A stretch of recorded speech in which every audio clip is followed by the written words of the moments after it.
ملک میں سیاحت کو فروغ دینے کے لیے مقامی ہوٹل میں ایک پروقار تقریب کا اہتمام کیا گیا۔ اس تقریب میں A1 ڈسکا ٹورزم کے بلال سومرو جبکہ رائل ایڈونچر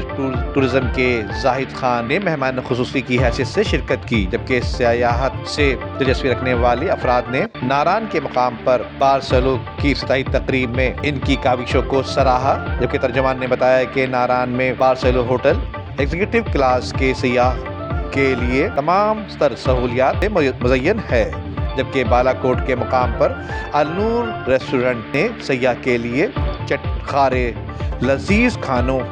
سے لطف اندوز ہوں گے۔ بارسلو ہوٹل ایک خوشگوار ماحول میں اور خوبصورت محل وقوع پر واقع ہے۔ بارسلو ہوٹل جو کہ 5 اسٹار ہوٹل جیسی سہولیات، جھیل سائٹ کے خوبصورت نظارے کے ساتھ موجود ہے، جبکہ علی خان نے بتایا کہ ناران کلام جانے والے راستے پر بالا کوٹ پر موجود النور ریسٹورنٹ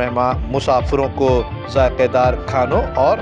چائے جوس سمیت آرام دہ ماحول فراہم کرنے میں اہم کردار ادا کرے گا۔ کراچی ریجنٹ پلازا میں بارسلو ہوٹل اور النور ریسٹورنٹ کی افتتاحی تقریب میں ملک کے معروف ٹور آپریٹرز حضرات اور کاروباری شخصیات نے بھی شرکت کی۔ ندیم صدیقی، میٹرو 7 پاکستان۔